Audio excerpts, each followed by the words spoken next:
एक बहुत गहरी बात। अगर आज भी लगता है कि रिश्ता सिर्फ प्यार से चलता है, तो शायद इज्जत की कमी का असली दर्द अभी तक महसूस नहीं हुआ है। ये वो लाइन है जो हमें रिश्तों की बुनियाद पर दोबारा सोचने पर मजबूर कर देती है। तो आज हम इसी पर बात करने वाले हैं, प्यार से भी एक कदम आगे, उस चीज पर जो किसी भी रिश्ते की जान होती है, यानी इज्जत। ये कैसे प्यार को जिंदा रखती है, या फिर इसकी कमी कैसे सब कुछ खत्म कर देती है। तो क्या ये कहना सही है कि इज्जत प्यार से भी ज्यादा जरूरी है? सवाल तो बड़ा है। चलिए जरा इसकी तह तक जाते हैं और समझते हैं कि इन दोनों में आखिर फर्क क्या है। देखिए, फर्क बहुत सीधा सा है। प्यार तो शब्दों से भी जताया जा सकता है ना? आई लव यू कहना कितना आसान है। लेकिन इज्जत वो शब्दों की मोहताज नहीं होती, वो तो महसूस कराई जाती है, आपके एक्शन में, आपके व्यवहार में। ये एक एहसास है जो दिया जाता है, मांगा नहीं। और यही वो पॉइंट है जहां सारी कहानी बदल जाती है। आप सोचिए, बाहर से सब कुछ परफेक्ट लग सकता है, रोज बातें, रोज मिलना जुलना, लेकिन जिस एक पल आपको ये महसूस होना बंद हो जाए कि आपकी इज्जत है, प्यार की जो नींव है ना, वो अंदर ही अंदर खोखली होने लगती है। और पता है सबसे खतरनाक बात क्या है? ये टूटना इतना खामोश, इतना साइलेंट होता है कि अक्सर पता ही नहीं चलता। चलिए अगले हिस्से में देखते हैं कि ये होता कैसे है। अक्सर सुनने में आता है ना कि कोई अचानक से छोड़कर चला गया, लेकिन सच ये है कि कुछ भी कभी भी अचानक नहीं होता। ये छोटी छोटी बातें होती हैं, वो नज़रअंदाज की गई फीलिंग्स होती हैं, जो धीरे धीरे तिल तिल करके एक इतनी बड़ी वजह बन जाती है कि दूसरे को लगता है, अरे ये तो अचानक हो गया। और ये छोटी छोटी बातें क्या होती हैं? अक्सर ये कुछ जुमले होते हैं, जैसे कि ये वाला, तुम ज्यादा सोचते हो। जब कोई अपनी चिंता या अपनी कोई भावना जाहिर करता है ना, तो ये एक लाइन कहकर उसकी पूरी बात को, उसकी पूरी फीलिंग को छोटा कर दिया जाता है। मतलब आपकी सोच की कोई कीमत ही नहीं। फिर आता है ये दूसरा जुमला, हर बात को दिल पर मत लिया करो। ये तो सीधा सीधा किसी के दर्द को ही नकार देना है। मतलब आपको जो तकलीफ हो रही है वो असल में तकलीफ है ही नहीं, आप बस ज्यादा सोच रहे हो, ज्यादा भावुक हो रहे हो। और फिर ये तीसरा, इतना सीरियस होने की क्या जरूरत है, ये तब कहा जाता है जब कोई इंसान रिश्ते को बचाने की कोशिश कर रहा हो, कोई गंभीर बात करना चाह रहा हो, और ये लाइन कहकर उसकी पूरी कोशिश का मजाक उड़ा दिया जाता है। ये एक तरह का सिग्नल है कि सामने वाले को अब कोई दिलचस्पी नहीं है। तो जब ये तीनों चीजें बार बार होती हैं, तो नतीजा क्या निकलता है?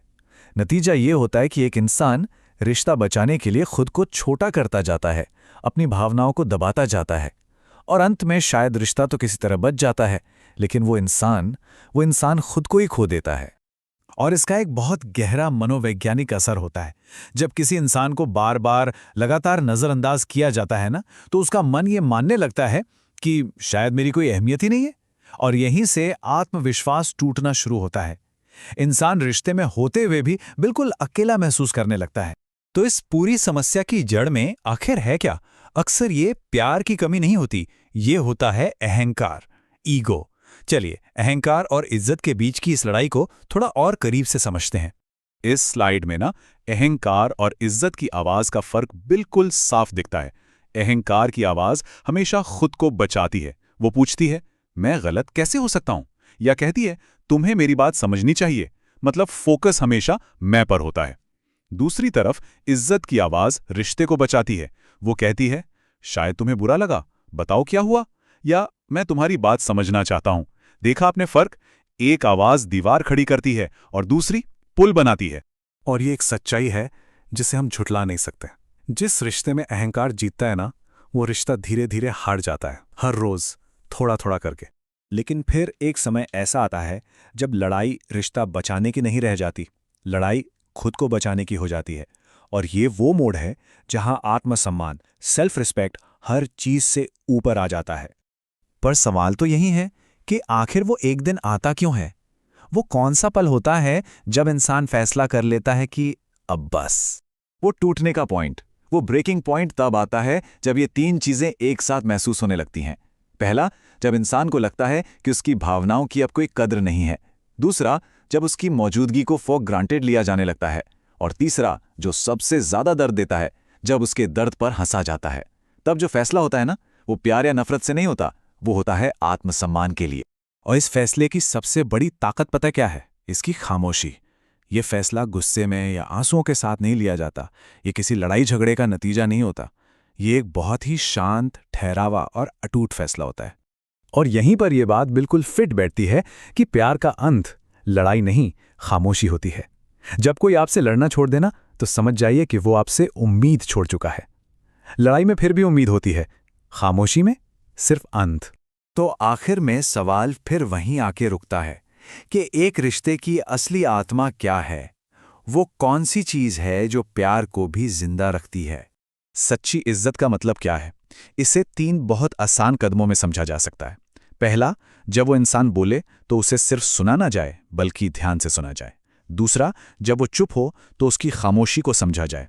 और तीसरा, जब वो कमज़ोर महसूस करे तो उसका मजाक ना उड़ाया जाए, बल्कि उसका सहारा बना जाए। बस यही है असली समझ। तो मतलब बात घूम फिरकर एक ही जगह आती है। प्यार को भी जिंदा रहने के लिए ना कद्र की जमीन चाहिए होती है।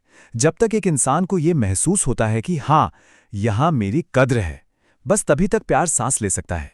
और आखिर में इस एक सबसे ज़रूरी विचार के साथ इस बातचीत को ख़त्म करते हैं कि प्यार मांगा नहीं जाता, ये सच है। लेकिन अगर इज्जत ना मिले तो प्यार भी छोड़ना पड़ता है। और शायद यही आत्मसम्मान की सबसे बड़ी निशानी है।